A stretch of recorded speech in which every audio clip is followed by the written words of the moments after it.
ابن جریج نے خبر دی، انہوں نے کہا کہ میں نے ابن ابی ملیکہ سے سنا، وہ عبداللہ بن عمر رضی اللہ عنہ کے غلام نافع سے خبر دیتے تھے کہ جو بھی کھجور کا درخت پیوند لگانے کے بعد بیچا جائے اور بیچتے وقت پھلوں کا کوئی ذکر نہ ہوا ہو تو پھل اسی کے ہوں گے جس نے پیوند لگایا ہے۔ غلام اور کھیت کا بھی یہی حال ہے۔ نافع نے ان تینوں چیزوں کا نام لیا تھا۔ صحیح بخاری حدیث نمبر 2203۔ امام مالک نے خبر دی، انہیں نافع نے، انہیں عبداللہ بن عمر رضی اللہ عنہ نے، کہ رسول اللہ صلی اللہ علیہ وسلم نے فرمایا، اگر کسی نے کھجور کے ایسے درخت بیچے ہوں جن کو پیوندی کیا جا چکا تھا تو اس کا پھل بیچنے والے ہی کا رہتا ہے، البتہ اگر خریدنے والے نے شرط لگا دی ہو کہ پھل سمیت سودا ہو رہا ہے تو پھل بھی خریدار کی ملکیت میں آ جائیں گے۔ صحیح بخاری حدیث نمبر 2204۔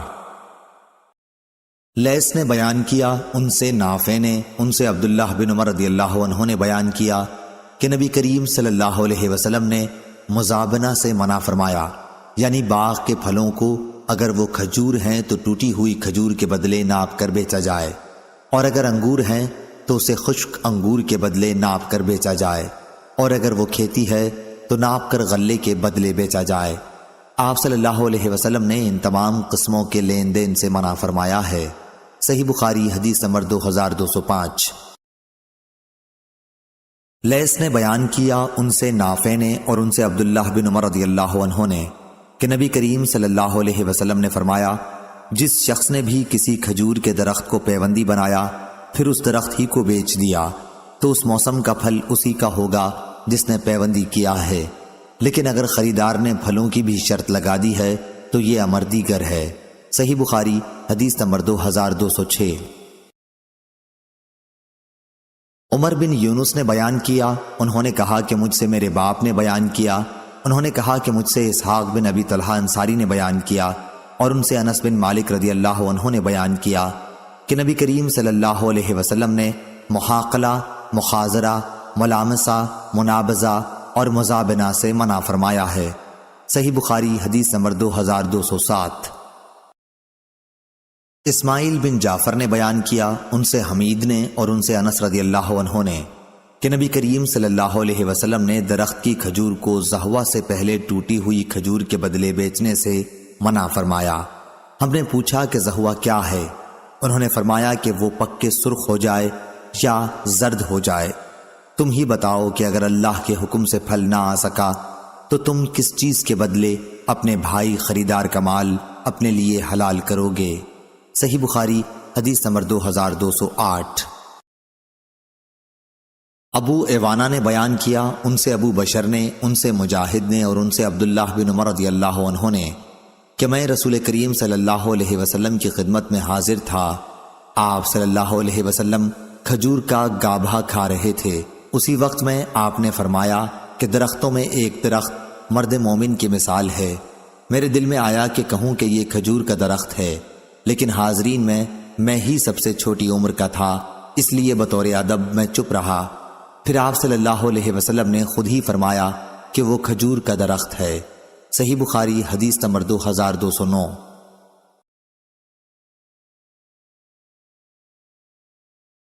امام مالک نے خبر دی، انہیں حمید طویل نے اور انہیں انس بن مالک رضی اللہ عنہ نے، کہ رسول اللہ صلی اللہ علیہ وسلم کو ابو طیبہ نے پچھانا لگایا تو آپ نے انہیں 1 صاع کھجور مزدوری میں دینے کا حکم فرمایا اور اس کے مالکوں سے فرمایا کہ وہ اس کے خراج میں کچھ کمی کر دیں۔ صحیح بخاری حدیث نمبر 2210۔ سفیان نے بیان کیا، ان سے ہشام نے، ان سے عروہ نے اور ان سے عائشہ رضی اللہ عنہا نے، کہ معاویہ رضی اللہ عنہ کی والدہ حضرت ہندہ رضی اللہ عنہا نے رسول کریم صلی اللہ علیہ وسلم سے کہا کہ ابو سفیان بخیل آدمی ہے، تو کیا اگر میں ان کے مال میں سے چھپا کر کچھ لے لیا کروں تو کوئی حرج ہے؟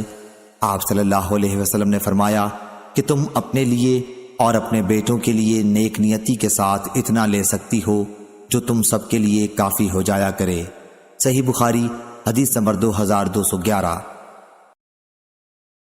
ہشام نے خبر دی، دوسری سند محمد نے بیان کیا، کہا کہ میں نے عثمان بن فرقد سے سنا، انہوں نے کہا کہ میں نے ہشام بن عروہ سے سنا، وہ اپنے باپ سے بیان کرتے تھے کہ انہوں نے عائشہ رضی اللہ عنہا سے سنا، وہ فرماتی تھیں کہ قرآن کی آیت جو شخص مالدار ہو وہ اپنی زیر پرورش یتیم کا مال ہضم کرنے سے اپنے کو بچائے، اور جو فقیر ہو وہ نیک نیتی کے ساتھ اس میں سے کھا لے۔ یہ آیت یتیموں کے ان سرپرستوں کے متعلق نازل ہوئی تھی جو ان کی اور ان کے مال کی نگرانی اور دیکھ بھال کرتے ہوں، کہ اگر وہ فقیر ہیں تو اس خدمت کے عوض نیک نیتی کے ساتھ اس میں سے کھا سکتے ہیں۔ صحیح بخاری حدیث نمبر 2212۔ معمر نے خبر دی، انہیں زہری نے، انہیں ابو سلمہ نے اور انہیں جابر رضی اللہ عنہ نے کہ رسول اللہ صلی اللہ علیہ وسلم نے شفاء کا حق ہر اس مال میں قرار دیا تھا جو تقسیم نہ ہوا ہو، لیکن جب اس کی حد بندی ہو جائے اور راستے بھی پھیر دیے جائیں تو اب شفاء کا حق باقی نہیں رہا۔ صحیح بخاری حدیث نمبر 2213۔ معمر نے بیان کیا، ان سے زاہری نے، ان سے ابو سلمہ بن عبد الرحمن نے اور ان سے حضرت جابر بن عبداللہ رضی اللہ عنہ نے بیان کیا کہ نبی کریم صلی اللہ علیہ وسلم نے ہر ایسے مال میں شفاء کا حق قائم رکھا جو تقسیم نہ ہوا ہو، لیکن جب اس کی حدود قائم ہو گئی ہوں اور راستہ بھی پھیر دیا گیا ہو تو اب شفاء کا حق باقی نہیں رہا۔ صحیح بخاری حدیث نمبر 2214۔ موسیٰ بن عقبہ نے خبر دی، انہیں نافع نے اور انہیں عبداللہ بن عمر رضی اللہ عنہ نے نبی کریم صلی اللہ علیہ وسلم سے کہ آپ صلی اللہ علیہ وسلم نے فرمایا، 3 شخص کہیں باہر جا رہے تھے کہ اچانک بارش ہونے لگی۔ انہوں نے ایک پہاڑ کے غار میں جا کر پناہ لی۔ اتفاق سے پہاڑ کی ایک چٹان اوپر سے لڑکی اور اس غار کے منہ کو بند کر دیا جس میں یہ تینوں پناہ لیے ہوئے تھے۔ اب ایک نے دوسرے سے کہا کہ اپنے سب سے اچھے عمل کا جو تم نے کبھی کیا ہو نام لے کر اللہ تعالیٰ سے دعا کرو۔ اس پر ان میں سے ایک نے یہ دعا کی، اے اللہ، میرے ماں باپ بہت ہی بوڑھے تھے، میں باہر لے جا کر اپنے مویشی چراتا تھا، پھر جب شام کو واپس آتا تو ان کا دودھ نکالتا اور برتن میں پہلے اپنے والدین کو پیش کرتا، جب میرے والدین پی چکتے تو پھر بچوں کو اور اپنی بیوی کو پلاتا۔ اتفاق سے ایک رات واپسی میں دیر ہو گئی اور جب میں گھر لوٹا تو والدین سو چکے تھے۔ اس نے کہا کہ پھر میں نے پسند نہیں کیا کہ انہیں جگاؤں، بچے میرے قدموں میں بھوکے پڑے رو رہے تھے، میں برابر دودھ کا پیالہ لیے والدین کے سامنے اسی طرح کھڑا رہا جہاں تک کہ صبح ہو گئی۔ اے اللہ، اگر تیرے نزدیک بھی میں نے یہ کام صرف تیری رضا حاصل کرنے کے لیے کیا تھا تو ہمارے لیے اس چٹان کو ہٹا کر اتنا راستہ تو بنا دے کہ ہم آسمان کو تو دیکھ سکیں۔ حضرت صلی اللہ علیہ وسلم نے فرمایا، چنانچہ وہ پتھر کچھ ہٹ گیا۔ دوسرے شخص نے دعا کی، اے اللہ، تو خوب جانتا ہے کہ مجھے اپنے چچا کی ایک لڑکی سے اتنی زیادہ محبت تھی جتنی ایک مرد کو کسی عورت سے ہو سکتی ہے۔ اس لڑکی نے کہا، تم مجھ سے اپنی خواہش اس وقت تک پوری نہیں کر سکتے جب تک مجھے 100 اشرفی نہ دے دو۔ میں نے ان کے حاصل کرنے کی کوشش کی اور آخر اتنی اشرفی جمع کر لی۔ پھر جب میں اس کی دونوں رانوں کے درمیان بیٹھا تو وہ بولی، اللہ سے ڈر اور مہر کو ناجائز طریقے پر نہ توڑ۔ اس پر میں کھڑا ہو گیا اور میں نے اسے چھوڑ دیا۔ اب اگر تیرے نزدیک بھی میں نے یہ عمل تیری ہی رضا کے لیے کیا تھا تو ہمارے لیے نکلنے کا راستہ بنا دے۔ حضرت صلی اللہ علیہ وسلم نے فرمایا، چنانچہ وہ پتھر 2/3 ہٹ گیا۔ تیسرے شخص نے دعا کی، اے اللہ، تو جانتا ہے کہ میں نے ایک مزدور سے ایک فرق جوار پر کام کرایا تھا، جب میں نے اس کی مزدوری اسے دے دی تو اس نے لینے سے انکار کر دیا۔ میں نے اس جوار کو لے کر بو دیا، کھیتی جب کٹی تو اس میں اتنی جوار پیدا ہوئی کہ اس میں سے میں نے ایک بیل اور ایک چرواہا خرید لیا۔ کچھ عرصے بعد پھر اس نے آ کر مزدوری مانگی کہ خدا کے بندے مجھے میرا حق دے دے۔ میں نے کہا کہ اس بیل اور اس کے چرواہے کے پاس جاؤ کہ یہ تمہارے ہی ملک ہیں۔ اس نے کہا کہ مجھ سے مذاق کرتے ہو۔ میں نے کہا، میں مذاق نہیں کرتا، واقعی یہ تمہارے ہی ہیں۔ تو اے اللہ، اگر تیرے نزدیک یہ کام میں نے صرف تیری رضا حاصل کرنے کے لیے کیا تھا تو یہاں ہمارے لیے اس چٹان کو ہٹا کر راستہ بنا دے۔ چنانچہ وہ غار پورا کھل گیا اور وہ تینوں شخص باہر آ گئے۔ صحیح بخاری حدیث نمبر 2215۔ معتمر بن سلیمان نے بیان کیا، ان سے ان کے والد نے، ان سے ابو عثمان نے، ان سے عبد الرحمن بن ابی بکر رضی اللہ عنہ نے بیان کیا کہ ہم رسول اللہ صلی اللہ علیہ وسلم کی خدمت میں موجود تھے کہ ایک مستنڈا لمبے قد والا مشرک بکریاں ہانکتا ہوا آیا۔ آپ نے اس سے فرمایا کہ یہ بیچنے کے لیے ہیں یا عطیہ ہیں، یا آپ صلی اللہ علیہ وسلم نے یہ فرمایا کہ یہ بیچنے کے لیے ہیں یا ہبا کرنے کے لیے؟ اس نے کہا کہ نہیں بلکہ بیچنے کے لیے ہیں۔ چنانچہ آپ نے اس سے ایک بکری خرید لی۔ صحیح بخاری حدیث نمبر 2216۔ ابو زناد نے بیان کیا، ان سے اعرج نے اور ان سے ابو ہریرہ رضی اللہ عنہ نے کہ نبی کریم صلی اللہ علیہ وسلم نے فرمایا، ابراہیم علیہ السلام نے سارہ علیہ السلام کے ساتھ نمرود کے ملک سے ہجرت کی تو ایک ایسے شہر میں پہنچے جہاں ایک بادشاہ رہتا تھا، یا یہ فرمایا کہ ایک ظالم بادشاہ رہتا تھا۔ اس سے ابراہیم علیہ السلام کے متعلق کسی نے کہہ دیا کہ وہ ایک نہایت ہی خوبصورت عورت لے کر یہاں آئے ہیں۔ بادشاہ نے آپ سے پوچھوا بھیجا کہ ابراہیم یہ عورت جو تمہارے ساتھ ہے تمہاری کیا ہوتی ہے؟ انہوں نے فرمایا کہ یہ میری بہن ہے۔ پھر جب ابراہیم علیہ السلام سارہ علیہ السلام کے یہاں آئے تو ان سے کہا کہ میری بات نہ جھٹلانا، میں تمہیں اپنی بہن کے آیا ہوں۔ خدا کی قسم آج روئے زمین پر میرے اور تمہارے سوا کوئی مومن نہیں ہے۔ چنانچہ آپ نے سارہ علیہ السلام کو بادشاہ کے یہاں بھیجا، یا بادشاہ حضرت سارہ علیہ السلام کے پاس گیا۔ اس وقت حضرت سارہ علیہ السلام وضو کر کے نماز پڑھنے کھڑی ہو گئی تھیں۔ انہوں نے اللہ کے حضور میں یہ دعا کی کہ اے اللہ، اگر میں تجھ پر اور تیرے رسول ابراہیم علیہ السلام پر ایمان رکھتی ہوں، اور اگر میں نے اپنے شوہر کے سوا اپنی شرمگاہ کی حفاظت کی ہے تو تو مجھ پر ایک کافر کو مسلط نہ کر۔ اتنے میں وہ بادشاہ تھرایا اور اس کا پاؤں زمین میں دھس گیا۔ اعرج نے کہا کہ ابو سلمہ بن عبد الرحمن نے بیان کیا، ان سے ابو ہریرہ رضی اللہ عنہ نے بیان کیا کہ حضرت سارہ علیہ السلام نے اللہ کے حضور میں دعا کی کہ اے اللہ، اگر یہ مر گیا تو لوگ کہیں گے کہ اسی نے مارا ہے۔ چنانچہ وہ پھر چھوٹ گیا اور حضرت سارہ علیہ السلام کی طرف بڑھا۔ حضرت سارہ علیہ السلام وضو کر کے پھر نماز پڑھنے لگی تھیں اور یہ دعا کرتی جاتی تھیں، اے اللہ، اگر میں تجھ پر اور تیرے رسول پر ایمان رکھتی ہوں اور اپنے شوہر حضرت ابراہیم علیہ السلام کے سوا اور ہر موقع پر میں نے اپنی شرمگاہ کی حفاظت کی ہے تو تو مجھ پر اس کافر کو مسلط نہ کر۔ چنانچہ وہ پھر تھرایا، کانپا اور اس کے پاؤں زمین میں دھس گئے۔ عبد الرحمن نے بیان کیا کہ ابو سلمہ نے بیان کیا ابو ہریرہ رضی اللہ عنہ سے کہ حضرت سارہ علیہ السلام نے پھر وہی دعا کی کہ اے اللہ، اگر یہ مر گیا تو لوگ کہیں گے کہ اسی نے مارا ہے۔ اب دوسری مرتبہ یا تیسری مرتبہ بھی وہ بادشاہ چھوڑ دیا گیا۔ آخر وہ کہنے لگا کہ تم لوگوں نے میرے یہاں ایک شیطان بھیج دیا، اسے ابراہیم علیہ السلام کے پاس لے جاؤ اور انہیں آجر حضرت ہاجرہ بھی دے دو۔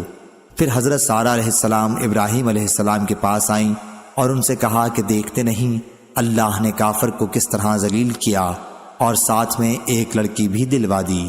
صحیح بخاری حدیث نمبر 2217۔ لیث نے بیان کیا، ان سے ابن شہاب نے، ان سے عروہ نے، ان سے عائشہ رضی اللہ عنہا نے بیان کیا کہ سعد بن ابی وقاص رضی اللہ عنہ اور عبد بن زمع رضی اللہ عنہ کا ایک بچے کے بارے میں جھگڑا ہوا۔ سعد رضی اللہ عنہ نے کہا کہ یا رسول اللہ صلی اللہ علیہ وسلم، یہ میرے بھائی عتبہ بن ابی وقاص کا بیٹا ہے، اس نے وصیت کی تھی کہ یہ اب اس کا بیٹا ہے، آپ خود میرے بھائی سے اس کی مشابہت دیکھ لیں۔ لیکن عبد بن زمع رضی اللہ عنہ نے کہا کہ یا رسول اللہ صلی اللہ علیہ وسلم، یہ تو میرا بھائی ہے، میرے باپ کے بستر پر پیدا ہوا ہے اور اس کی باندی کے پیٹ کا ہے۔ حضرت صلی اللہ علیہ وسلم نے بچے کی صورت دیکھی تو صاف عتبہ سے ملتی تھی، لیکن آپ نے یہی فرمایا کہ اے عبد، یہ بچہ تیرے ہی ساتھ رہے گا، کیونکہ بچہ فراش کے تابع ہوتا ہے اور زانی کے حصے میں صرف پتھر ہے۔ اور اے سودا بنت زمع رضی اللہ عنہا، اس لڑکے سے تو پردہ کیا کر۔ چنانچہ سودا رضی اللہ عنہا نے پھر اسے کبھی نہیں دیکھا۔ صحیح بخاری حدیث نمبر 2218۔ عبد الرحمن بن عوف رضی اللہ عنہ نے صہیب رضی اللہ عنہ سے کہا، اللہ سے ڈر اور اپنے باپ کے سوا کسی اور کا بیٹا نہ بن۔ صہیب رضی اللہ عنہ نے کہا کہ اگر مجھے اتنی دولت بھی مل جائے تو بھی میں یہ کہنا پسند نہیں کرتا، مگر واقعہ یہ ہے کہ میں تو بچپن ہی میں چرا لیا گیا تھا۔ صحیح بخاری حدیث نمبر 2219۔ حکیم بن حزام رضی اللہ عنہ نے خبر دی کہ انہوں نے پوچھا، یا رسول اللہ صلی اللہ علیہ وسلم، ان نیک کاموں کے متعلق آپ کا کیا حکم ہے جنہیں میں جاہلیت کے زمانے میں صلہ رحمی، غلام آزاد کرنے اور صدقہ دینے کے سلسلے میں کیا کرتا تھا؟ کیا ان اعمال کا بھی مجھے ثواب ملے گا؟ حضرت حکیم بن حزام رضی اللہ عنہ فرماتے ہیں کہ رسول اللہ صلی اللہ علیہ وسلم نے فرمایا، جتنی نیکیاں تم پہلے کر چکے ہو ان سب کے ساتھ اسلام لائے ہو۔ صحیح بخاری حدیث نمبر 2220۔ عبید اللہ بن عبداللہ نے خبر دی اور انہیں عبداللہ بن عباس رضی اللہ عنہ نے خبر دی کہ رسول اللہ صلی اللہ علیہ وسلم کا گزر ایک مردہ بکری پر ہوا۔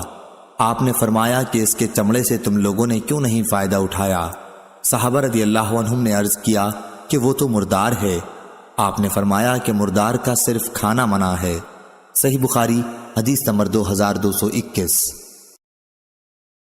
لیث نے بیان کیا، ان سے ابن شہاب نے، ان سے ابن مسیب نے، اور انہوں نے ابو ہریرہ رضی اللہ عنہ کو یہ فرماتے سنا کہ رسول اللہ صلی اللہ علیہ وسلم نے فرمایا، اس ذات کی قسم جس کے ہاتھ میں میری جان ہے، وہ زمانہ آنے والا ہے جب ابن مریم عیسیٰ علیہ السلام تم میں ایک عادل اور منصف حاکم کی حیثیت سے اتریں گے۔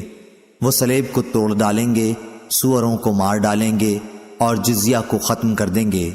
اس وقت مال کی اتنی زیادتی ہوگی کہ کوئی لینے والا نہ رہے گا۔ صحیح بخاری حدیث نمبر 2222۔ طاؤس نے خبر دی، انہوں نے ابن عباس رضی اللہ عنہ سے سنا، آپ فرماتے تھے کہ عمر رضی اللہ عنہ کو معلوم ہوا کہ فلاں شخص نے شراب فروخت کی ہے، تو آپ نے فرمایا کہ اسے اللہ تعالیٰ تباہ و برباد کر دے۔ کیا اسے معلوم نہیں کہ رسول اللہ صلی اللہ علیہ وسلم نے فرمایا تھا، اللہ تعالیٰ یہود کو برباد کرے کہ چربی ان پر حرام کی گئی تھی، لیکن ان لوگوں نے اسے پگھلا کر فروخت کیا۔ صحیح بخاری حدیث نمبر 2223۔ یونس نے خبر دی، انہیں ابن شہاب نے، کہ میں نے سعید بن مسیب سے سنا، انہوں نے ابو ہریرہ رضی اللہ عنہ سے، کہ رسول اللہ صلی اللہ علیہ وسلم نے فرمایا، اللہ یہودیوں کو تباہ کرے، ظالموں پر چربی حرام کر دی گئی تھی لیکن انہوں نے اسے بیچ کر اس کی قیمت کھائی۔ صحیح بخاری حدیث نمبر 2224۔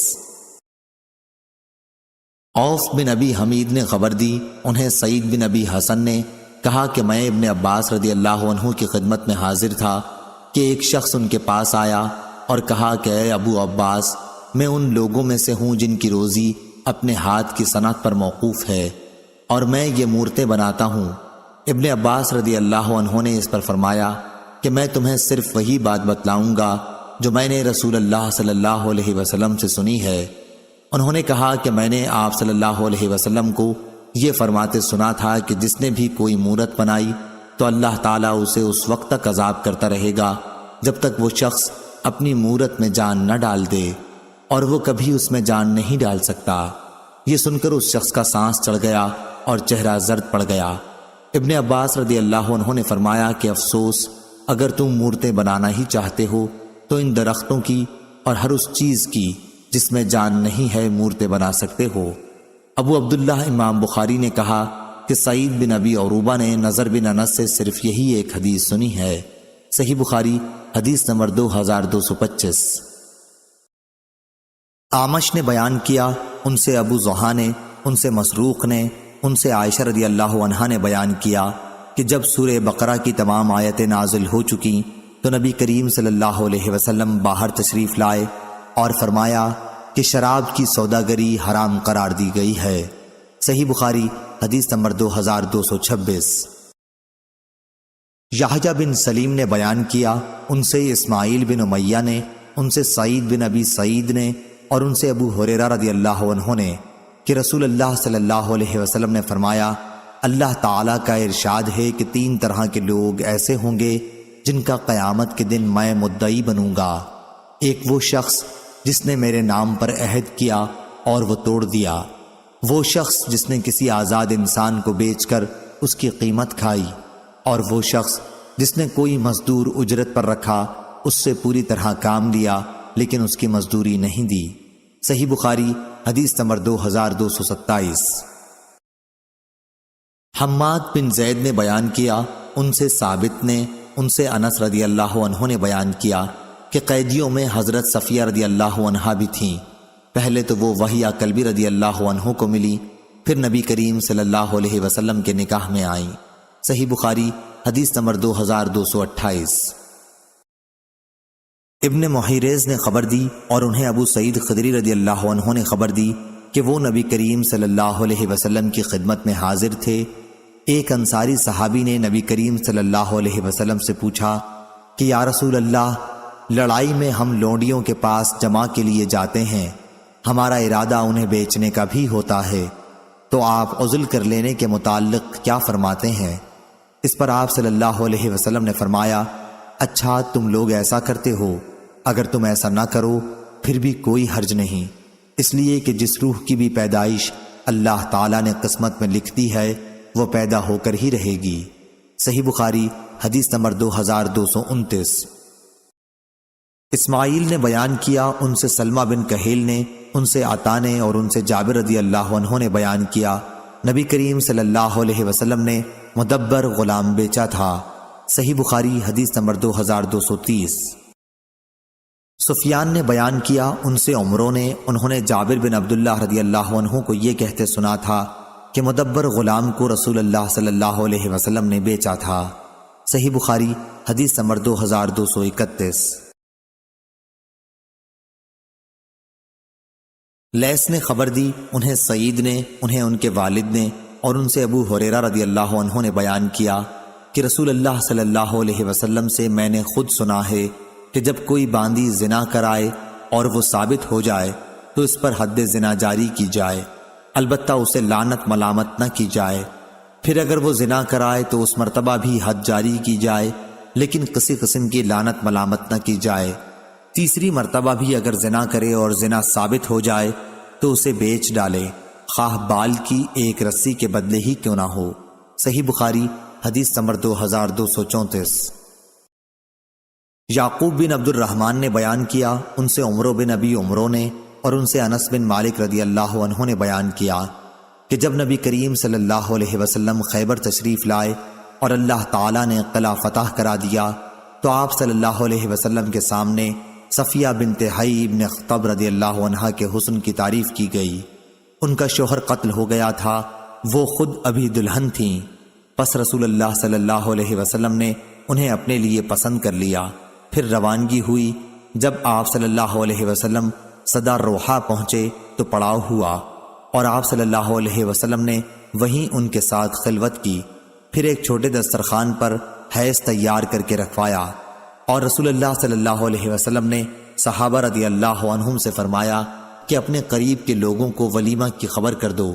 صفیہ رضی اللہ عنہا کے ساتھ نکاح کا یہی ولیمہ رسول اللہ صلی اللہ علیہ وسلم نے کیا تھا۔ پھر جب ہم مدینے کی طرف چلے تو میں نے دیکھا کہ رسول اللہ صلی اللہ علیہ وسلم نے عباد سے صفیہ رضی اللہ عنہا کے لیے پردہ کرایا اور اپنے اونٹ کو پاس بٹھا کر اپنا ٹخنا بچھا دیا۔ صفیہ رضی اللہ عنہا اپنا پاؤں آپ صلی اللہ علیہ وسلم کے تخنے پر رکھ کر سوار ہو گئیں۔ صحیح بخاری حدیث نمبر 2235۔ عطا بن ابی رباح نے بیان کیا اور ان سے جابر بن عبداللہ رضی اللہ عنہ نے کہ انہوں نے رسول اللہ صلی اللہ علیہ وسلم سے سنا، فتح مکہ کے سال آپ صلی اللہ علیہ وسلم نے فرمایا، آپ کا قیام ابھی مکہ ہی میں تھا کہ اللہ اور اس کے رسول نے شراب، مردار، سور اور بتوں کا بیچنا حرام قرار دے دیا ہے۔ اس پر پوچھا گیا کہ یا رسول اللہ صلی اللہ علیہ وسلم، مردار کی چربی کے متعلق کیا حکم ہے؟ اسے ہم کشتیوں پر ملتے ہیں، کھالوں پر اس سے تیل کا کام لیتے ہیں اور لوگ اس سے اپنے چراغ بھی جلاتے ہیں۔ آپ صلی اللہ علیہ وسلم نے فرمایا کہ نہیں، وہ حرام ہے۔ اسی موقع پر آپ نے فرمایا کہ اللہ یہودیوں کو برباد کرے۔ اللہ تعالیٰ نے جب چربی ان پر حرام کی تو ان لوگوں نے پگھلا کر اسے بیچا اور اس کی قیمت کھائی۔ صحیح بخاری حدیث نمبر 2236۔ امام مالک نے خبر دی، انہیں ابن شہاب نے، انہیں ابی بکر بن عبد الرحمن نے اور انہیں ابو مسعود انصاری رضی اللہ عنہ نے کہ رسول اللہ صلی اللہ علیہ وسلم نے کتے کی قیمت زانیہ کی اجرت اور کاہن کی اجرت سے منع فرمایا تھا۔ صحیح بخاری حدیث نمبر 2237۔ عون بن ابی جحیفہ نے خبر دی، کہا کہ میں نے اپنے والد کو دیکھا کہ ایک پچنا لگانے والے غلام کو خرید رہے ہیں اور ان کے پچنا لگانے کے آلات توڑنے کا حکم دیا۔ اس پر میں نے اس کے متعلق ان سے پوچھا تو انہوں نے کہا کہ رسول اللہ صلی اللہ علیہ وسلم نے خون کی قیمت، کتے کی قیمت، باندی کی ناجائز کمائی سے منع فرمایا تھا، گودنے والیوں اور گدوانے والیوں، سود لینے والوں اور دینے والوں پر لعنت کی تھی، اور تصویر بنانے والے پر بھی لعنت کی تھی۔ صحیح بخاری حدیث نمبر 2238۔ ابن ابی نجیح نے خبر دی، انہیں عبداللہ بن کثیر نے، انہیں ابو منہال نے اور ان سے ابن عباس رضی اللہ عنہ نے بیان کیا کہ جب نبی کریم صلی اللہ علیہ وسلم مدینہ تشریف لائے تو مدینہ کے لوگ پھلوں میں 1 سال یا 2 سال کے لیے بیع سلم کرتے تھے، یا انہوں نے یہ کہا کہ 2 سال اور 3 سال کے لیے کرتے تھے۔ شک اسماعیل کو ہوا تھا۔ حضرت صلی اللہ علیہ وسلم نے فرمایا کہ جو شخص بھی کھجور میں بیع سلم کرے اسے مقررہ پیمانے یا مقررہ وزن کے ساتھ کرنی چاہیے۔ ہم سے محمد نے بیان کیا، کہا کہ ہم کو اسماعیل نے خبر دی، ان سے ابن ابی نجیح نے بیان کیا کہ بیع سلم مقررہ پیمانے اور مقررہ وزن میں ہونی چاہیے۔ صحیح بخاری حدیث نمبر 2239۔ سفیان بن عینہ نے خبر دی، انہیں ابن ابی نجیح نے خبر دی، انہیں عبداللہ بن کثیر نے، انہیں ابو منہال نے اور ان سے حضرت عبداللہ بن عباس رضی اللہ عنہ نے بیان کیا کہ جب رسول اللہ صلی اللہ علیہ وسلم مدینہ تشریف لائے تو لوگ کھجور میں 2 اور 3 سال تک کے لیے بیع سلم کرتے تھے۔ آپ صلی اللہ علیہ وسلم نے انہیں ہدایت فرمائی کہ جسے کس چیز کی بیع سلم کرنی ہے اسے مقررہ وزن اور مقررہ مدت کے لیے ٹھہرا کر کرے۔ صحیح بخاری حدیث نمبر 2240۔ سفیان نے بیان کیا، ان سے ابی نجیح نے، ان سے عبداللہ بن کثیر نے اور ان سے ابو منہال نے بیان کیا کہ میں نے حضرت عبداللہ بن عباس رضی اللہ عنہ سے سنا، انہوں نے فرمایا کہ نبی کریم صلی اللہ علیہ وسلم مدینہ تشریف لائے اور آپ نے فرمایا کہ مقررہ وزن اور مقررہ مدت تک کے لیے بیع سلم ہونی چاہیے۔ صحیح بخاری حدیث نمبر 2241۔ عمروں نے خبر دی، انہوں نے کہا کہ میں نے ابو البختری طائی سے سنا، انہوں نے کہا کہ میں نے ابن عباس رضی اللہ عنہ سے کھجور کے درخت میں بیع سلم کے متعلق پوچھا تو آپ نے فرمایا کہ درخت پر پھل کو بیچنے سے حضرت صلی اللہ علیہ وسلم نے اس وقت تک کے لیے منع فرمایا تھا جب تک وہ کھانے کے قابل نہ ہو جائے یا اس کا وزن نہ کیا جا سکے۔ ایک شخص نے پوچھا کہ کیا چیز وزن کی جائے گی؟ اس پر ابن عباس رضی اللہ عنہ کے قریب ہی بیٹھے ہوئے ایک شخص نے کہا کہ مطلب یہ ہے کہ اندازہ کرنے کے قابل ہو جائے، اور معاذ نے بیان کیا، ان سے شعبہ نے بیان کیا، ان سے عمروں نے کہ ابو البختری نے کہا کہ میں نے ابن عباس رضی اللہ عنہ سے سنا کہ نبی کریم صلی اللہ علیہ وسلم نے منع کیا تھا، پھر یہی حدیث کو بیان کیا۔ صحیح بخاری حدیث نمبر 2246۔ اعمش نے بیان کیا، ان سے ابراہیم نے، ان سے اسود نے بیان کیا، ان سے ام المومنین حضرت عائشہ صدیقہ رضی اللہ عنہا نے بیان کیا کہ رسول اللہ صلی اللہ علیہ وسلم نے ایک یہودی سے ادھار غلہ خریدا اور اپنی لوہے کی زرہ اس کے پاس گروی رکھی۔ صحیح بخاری حدیث نمبر 2251۔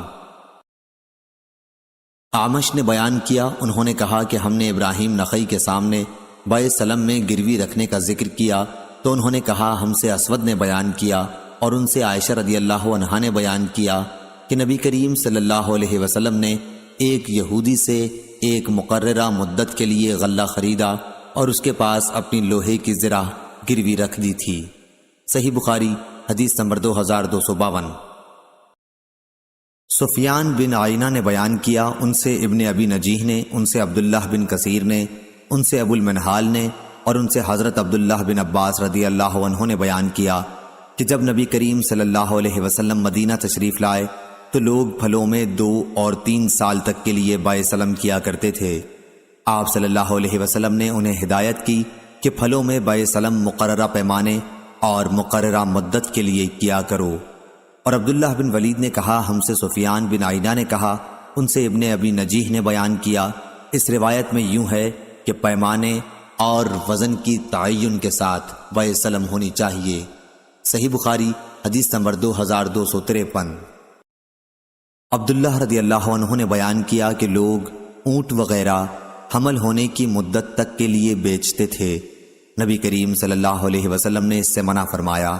نافع نے حبل الجبلہ کی تفسیر یہ کی یہاں تک کہ اونٹنی کے پیٹ میں جو کچھ ہے وہ اسے جن لے۔ صحیح بخاری حدیث نمبر 2256۔ جابر بن عبداللہ رضی اللہ عنہ نے بیان کیا کہ رسول اللہ صلی اللہ علیہ وسلم نے ہر اس چیز میں شفاء کا حق دیا تھا جو ابھی تقسیم نہ ہوئی ہو، لیکن جب حدود مقرر ہو گئیں اور راستے بدل دیے گئے تو پھر حق شفاء باقی نہیں رہتا۔ صحیح بخاری حدیث نمبر 2257۔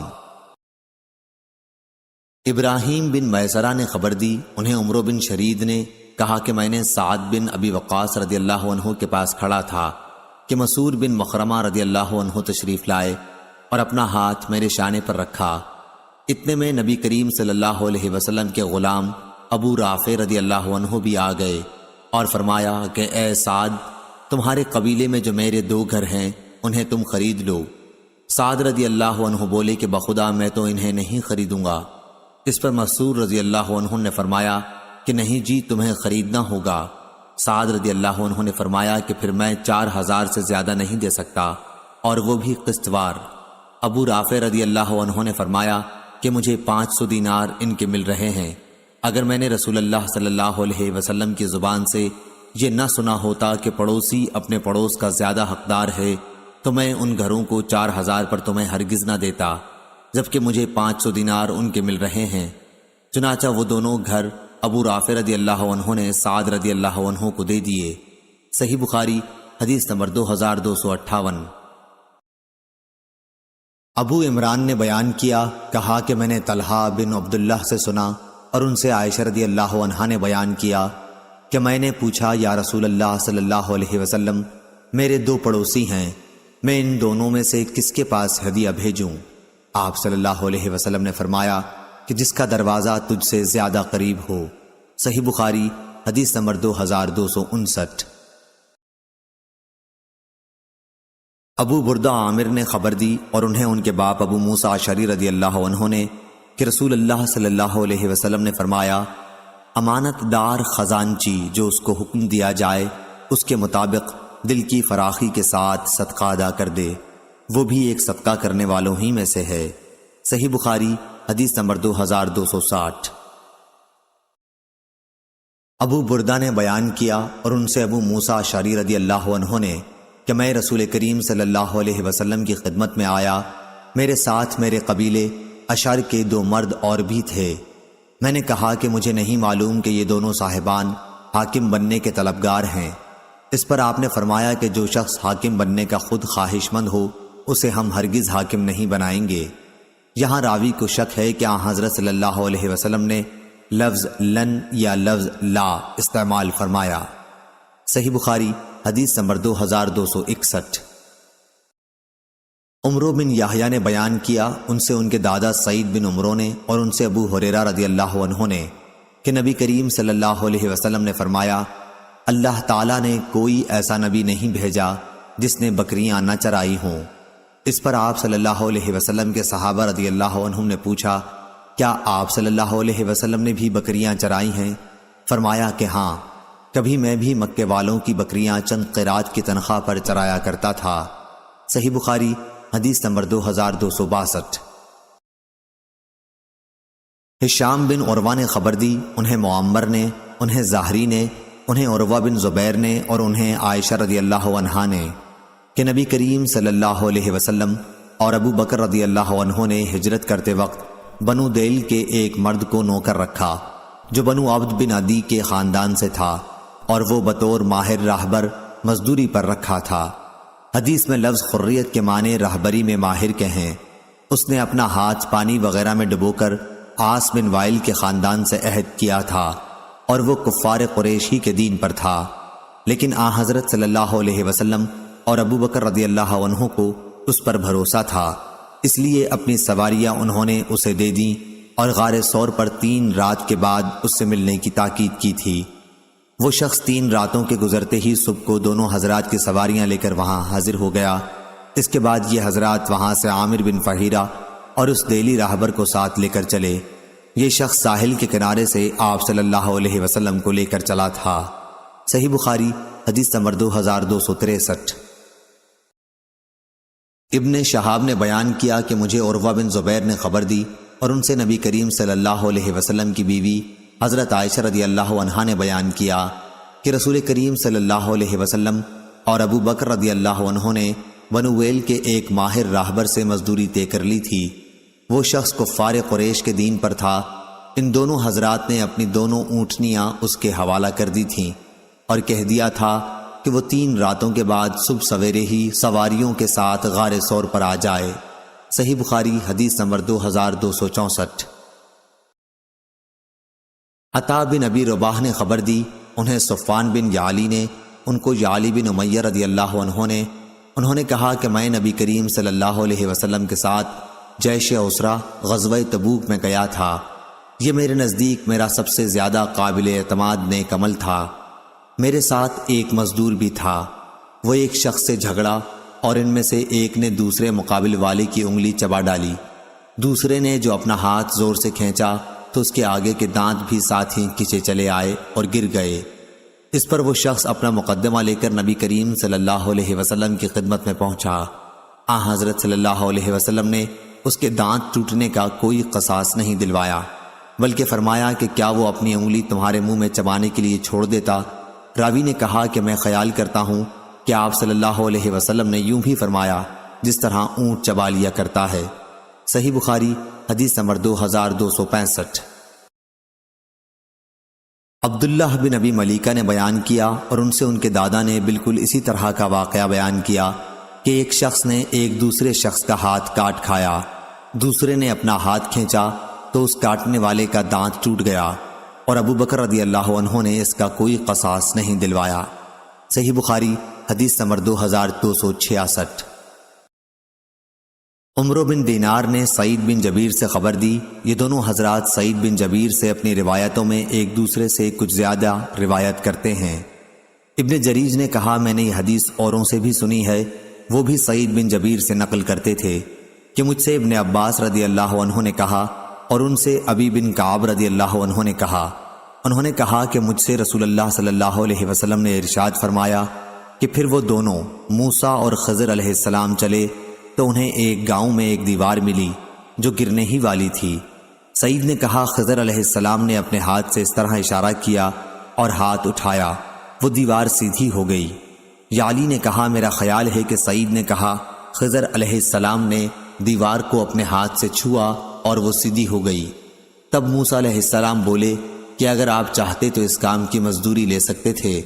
سعید نے کہا حضرت موسیٰ علیہ السلام کی مراد یہ تھی کہ کوئی ایسی چیز مزدوری میں آپ کو لینی چاہیے تھی جسے ہم کھا سکتے، کیونکہ بستی والوں نے ان کو کھانا نہیں کھلایا تھا۔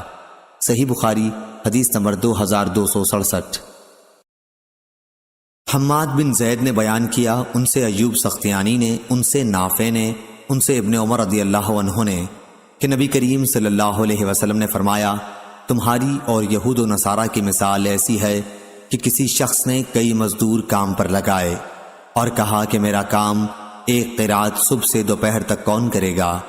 اس پر یہودیوں نے صبح سے دوپہر تک کا کام کیا۔ پھر اس نے کہا کہ آدھے دن سے عصر تک ایک قرات پر میرا کام کون کرے گا؟ چنانچہ یہ کام پھر نصارہ نے کیا۔ پھر اس شخص نے کہا کہ عصر کے وقت سے سورج ڈوبنے تک میرا کام 2 قرات پر کون کرے گا؟ اور تم امت محمدیہ ہی وہ لوگ ہو جن کو یہ درجہ حاصل ہوا۔ اس پر یہود و نصارہ نے برا مانا اور وہ کہنے لگے کہ کام تو ہم زیادہ کریں اور مزدوری ہمیں کم ملے۔ پھر اس شخص نے کہا کہ اچھا یہ بتاؤ کیا تمہارا حق تمہیں پورا نہیں ملا؟ سب نے کہا کہ ہمیں تو ہمارا حق پورا مل گیا۔ اس شخص نے کہا کہ پھر یہ میرا فضل ہے، میں جسے چاہوں زیادہ دوں۔ صحیح بخاری حدیث نمبر 2268۔ عبداللہ بن عمر رضی اللہ عنہ کے غلام عبداللہ بن دینار نے بیان کیا اور ان سے عبداللہ بن عمر بن خطاب رضی اللہ عنہ نے بیان کیا کہ رسول اللہ صلی اللہ علیہ وسلم نے فرمایا تمہاری اور یہود و نصارہ کی مثال ایسی ہے کہ ایک شخص نے چند مزدور کام پر لگائے اور کہا کہ ایک ایک قرات پر آدھے دن تک میری مزدوری کون کرے گا؟ پس یہود نے ایک قرات پر یہ مزدوری کی، پھر نصارہ نے بھی ایک ایک قرات پر کام کیا، پھر تم لوگوں نے عصر سے مغرب تک دو دو قرات پر کام کیا۔ اس پر یہود و نصارہ غصہ ہو گئے کہ ہم نے کام تو زیادہ کیا اور مزدوری ہم کو کم ملی۔ اس پر اس شخص نے کہا کہ کیا میں نے تمہارا حق ذرہ برابر بھی مارا ہے؟ انہوں نے کہا کہ نہیں۔ پھر اس شخص نے کہا کہ یہ میرا فضل ہے، جسے چاہوں زیادہ دیتا ہوں۔ صحیح بخاری حدیث نمبر 2269۔ یحییٰ بن سلیم نے بیان کیا، ان سے اسماعیل بن امیہ نے، ان سے سعید بن ابی سعید نے اور ان سے ابو ہریرہ رضی اللہ عنہ نے کہ نبی کریم صلی اللہ علیہ وسلم نے بتلایا کہ اللہ تعالیٰ کا فرمان ہے کہ 3 قسم کے لوگ ایسے ہیں کہ جن کا قیامت میں خود مدعی بنوں گا۔ ایک تو وہ شخص جس نے میرے نام پہ عہد کیا اور پھر وعدہ خلافی کی، دوسرا وہ جس نے کسی آزاد آدمی کو بیچ کر اس کی قیمت کھائی، اور تیسرا وہ شخص جس نے کسی کو مزدور کیا، پھر کام تو اس سے پورا لیا لیکن اس کی مزدوری نہ دی۔ صحیح بخاری حدیث نمبر 2270۔ ابو اسامہ نے بیان کیا، ان سے برید بن عبداللہ نے، ان سے ابو بردہ نے اور ان سے ابو موسیٰ اشعری رضی اللہ عنہ نے کہ نبی کریم صلی اللہ علیہ وسلم نے فرمایا، مسلمانوں کی اور یہود و نصارہ کی مثال ایسی ہے کہ ایک شخص نے چند آدمیوں کو مزدور کیا کہ یہ سب اس کا ایک کام صبح سے رات تک مقررہ اجرت پر کریں۔ چنانچہ کچھ لوگوں نے یہ کام دوپہر تک کیا، پھر کہنے لگے کہ ہمیں تمہاری اس مزدوری کی ضرورت نہیں ہے جو تم نے ہم سے طے کی ہے، بلکہ جو کام ہم نے کر دیا وہ بھی غلط رہا۔ اس پر اس شخص نے کہا کہ ایسا نہ کرو، اپنا کام پورا کر لو اور اپنی پوری مزدوری لے جاؤ، لیکن انہوں نے انکار کر دیا اور کام چھوڑ کر چلے گئے۔ آخر اس نے دوسرے مزدور لگائے اور ان سے کہا کہ باقی دن پورا کر لو تو میں تمہیں وہی مزدوری دوں گا جو پہلے مزدوروں سے طے کی تھی۔ چنانچہ انہوں نے کام شروع کیا، لیکن عصر کی نماز کا وقت آیا تو انہوں نے بھی یہی کہا کہ ہم نے جو تمہارا کام کر دیا ہے وہ بالکل بیکار رہا، وہ مزدوری بھی تم اپنے پاس ہی رکھو جو تم نے ہم سے طے کی تھی۔ اس شخص نے ان کو سمجھایا کہ اپنا باقی کام پورا کر لو، دن بھی اب تھوڑا ہی باقی رہ گیا ہے، لیکن وہ نہ مانے۔ آخر اس شخص نے دوسرے مزدور لگائے کہ یہ دن کا جو حصہ باقی رہ گیا ہے اس میں یہ کام کر دیں۔ چنانچہ ان لوگوں نے سورج غروب ہونے تک دن کے بقیہ حصے میں کام پورا کیا، اور پہلے اور دوسرے مزدوروں کی مزدوری بھی سب انہی کو ملی۔ تو مسلمانوں کی اور اس نور کی جس کو انہوں نے قبول کیا یہی مثال ہے۔ صحیح بخاری حدیث نمبر 2271۔ سالم بن عبداللہ نے بیان کیا، ان سے عبداللہ بن عمر رضی اللہ عنہ نے بیان کیا کہ میں نے نبی کریم صلی اللہ علیہ وسلم سے سنا، آپ صلی اللہ علیہ وسلم نے فرمایا کہ پہلی امت کے 3 آدمی کہیں سفر میں جا رہے تھے۔ رات ہونے پر رات گزارنے کے لیے انہوں نے ایک پہاڑ کے غار میں پناہ لی اور اس میں اندر داخل ہو گئے۔ اتنے میں پہاڑ سے ایک چٹان لڑکی اور اس نے غار کا منہ بند کر دیا۔ سب نے کہا کہ اب اس غار سے تمہیں کوئی چیز نکالنے والی نہیں سوائے اس کے کہ تم سب اپنے سب سے زیادہ اچھے عمل کو یاد کر کے اللہ تعالیٰ سے دعا کرو۔ اس پر ان میں سے ایک شخص نے اپنی دعا شروع کی کہ اے اللہ، میرے ماں باپ بہت بوڑھے تھے اور میں روزانہ ان سے پہلے گھر میں کسی کو بھی دودھ نہیں پلاتا تھا، نہ اپنے بال بچوں کو اور نہ اپنے غلام وغیرہ کو۔ ایک دن مجھے ایک چیز کی تلاش میں رات ہو گئی اور جب میں گھر واپس ہوا تو وہ میرے ماں باپ سو چکے تھے۔ پھر میں نے ان کے لیے شام کا دودھ نکالا، جب ان کے پاس لایا تو وہ سوئے ہوئے تھے۔ مجھے یہ بات ہرگز اچھی معلوم نہیں ہوئی کہ ان سے پہلے اپنے بال بچوں یا اپنے کسی غلام کو دودھ پلاؤں، اس لیے میں ان کے سرہانے کھڑا رہا۔ دودھ کا پیالہ میرے ہاتھ میں تھا اور میں ان کے جاگنے کا انتظار کر رہا تھا، یہاں تک کہ صبح ہو گئی۔ اب میرے ماں باپ جاگے اور انہوں نے اپنا شام کا دودھ اس وقت پیا۔ اے اللہ، اگر میں نے یہ کام محض تیری رضا حاصل کرنے کے لیے کیا تھا تو اس چٹان کی آفت کو ہم سے ہٹا دے۔ اس دعا کے نتیجے میں وہ غار تھوڑا سا کھل گیا، مگر نکلنا اب بھی ممکن نہ تھا۔ رسول کریم صلی اللہ علیہ وسلم نے فرمایا کہ پھر دوسرے نے دعا کی، اے اللہ، میرے چچا کی ایک لڑکی تھی جو سب سے زیادہ مجھے محبوب تھی، میں نے اس کے ساتھ برا کام کرنا چاہا لیکن اس نے نہ مانا۔ اسی زمانے میں 1 سال قحط پڑا تو وہ میرے پاس آئی۔ میں نے اسے 120 دینار اس شرط پر دیے کہ وہ خلوت میں مجھ سے برا کام کرائے، چنانچہ وہ راضی ہو گئی۔ اب میں اس پر قابو پا چکا تھا، لیکن اس نے کہا کہ تمہارے لیے میں جائز نہیں کرتی کہ اس مہر کو تم حق کے بغیر توڑو۔ یہ سن کر میں اپنے برے ارادے سے باز آ گیا اور وہاں سے چلا آیا، حالانکہ وہ مجھے سب سے بڑھ کر محبوب تھی، اور میں نے اپنا دیا ہوا سونا بھی واپس نہیں لیا۔ اے اللہ، اگر یہ کام میں نے صرف تیری رضا کے لیے کیا تھا تو ہماری اس مصیبت کو دور کر دے۔ چنانچہ چٹان ذرا سی اور کھسکی، لیکن اب بھی اس سے باہر نہیں نکلا جا سکتا تھا۔ نبی کریم صلی اللہ علیہ وسلم نے فرمایا، اور تیسرے شخص نے دعا کی، اے اللہ، میں نے چند مزدور کیے تھے، پھر سب کو ان کی مزدوری پوری دے دی، مگر ایک مزدور ایسا نکلا کہ وہ اپنی مزدوری ہی چھوڑ گیا۔ میں نے اس کی مزدوری کو کاروبار میں لگا دیا اور بہت کچھ نفع حاصل ہو گیا۔ پھر کچھ دنوں کے بعد وہی مزدور میرے پاس آیا اور کہنے لگا، اللہ کے بندے، مجھے میری مزدوری دے دے۔ میں نے کہا، یہ جو کچھ تو دیکھ رہا ہے، اونٹ، گائے، بکری اور غلام، یہ سب تمہاری مزدوری ہی ہے۔ وہ کہنے لگا، اللہ کے بندے، مجھ سے مذاق نہ کر۔ میں نے کہا، میں مذاق نہیں کرتا۔ چنانچہ اس شخص نے سب کچھ لیا اور اپنے ساتھ لے گیا، ایک چیز بھی اس میں سے باقی نہیں چھوڑی۔ تو اے اللہ، اگر میں نے یہ سب کچھ تیری رضامندی حاصل کرنے کے لیے کیا تھا تو ہماری اس مصیبت کو دور کر دے۔ چنانچہ وہ چٹان ہٹ گئی اور وہ سب باہر نکل کر چلے گئے۔ صحیح بخاری حدیث نمبر 2272۔ اعمش نے بیان کیا، ان سے شفیق نے اور ان سے ابو مسعود انصاری رضی اللہ عنہ نے، کہ رسول کریم صلی اللہ علیہ وسلم نے جب ہمیں صدقہ کرنے کا حکم دیا تو بعض لوگ بازاروں میں جا کر بوجھ اٹھاتے، جن سے ایک مد مزدوری ملتی، وہ اس میں سے بھی صدقہ کرتے۔ آج ان میں سے کسی کے پاس لاکھ درہم یا دینار موجود ہیں۔ شفیق نے کہا، ہمارا خیال ہے کہ ابو مسعود رضی اللہ عنہ نے کسی سے اپنے ہی تئیں مراد لیا تھا۔ صحیح بخاری حدیث نمبر 2273۔ عبد الواحد بن زیاد نے بیان کیا، ان سے معمر نے بیان کیا، ان سے ابن طاؤس نے، ان سے ان کے باپ نے، اور ان سے ابن عباس رضی اللہ عنہ نے، کہ نبی کریم صلی اللہ علیہ وسلم نے تجارتی قافلوں سے منڈی سے آگے جا کر ملاقات کرنے سے منع فرمایا تھا، اور یہ کہ شہری دیہاتی کا مال نہ بیچیں۔ میں نے پوچھا، اے ابن عباس رضی اللہ عنہ، شہری دیہاتی کا مال نہ بیچیں کا کیا مطلب ہے؟ انہوں نے فرمایا کہ مراد یہ ہے کہ ان کے دلال نہ بنیں۔ صحیح بخاری حدیث نمبر 2274۔ خباب بن ارت رضی اللہ عنہ نے بیان کیا، انہوں نے کہا کہ میں لوہار تھا، میں نے عاص بن وائل مشرک کا کام کیا۔ جب میری بہت سی مزدوری اس کے سر چڑھ گئی تو میں اس کے پاس تقاضا کرنے آیا۔ وہ کہنے لگا کہ خدا کی قسم، میں تمہاری مزدوری اس وقت تک نہیں دوں گا جب تک محمد صلی اللہ علیہ وسلم سے نہ پھر جاؤ۔ میں نے کہا، خدا کی قسم، یہ تو اس وقت تک بھی نہ ہوگا جب تو مر کے دوبارہ زندہ ہوگا۔ اس نے کہا، کیا میں مرنے کے بعد پھر دوبارہ زندہ کیا جاؤں گا؟ میں نے کہا کہ ہاں۔ اس پر وہ بولا، پھر کیا ہے؟ وہیں میرے پاس مال اور اولاد ہوگی اور وہیں میں تمہارا قرضہ ادا کر دوں گا۔ اس پر قرآن مجید کی آیت نازل ہوئی، اے پیغمبر، کیا تو نے اس شخص کو دیکھا جس نے ہماری آیتوں کا انکار کیا اور کہا کہ مجھے ضرور وہاں مال و اولاد دی جائے گی؟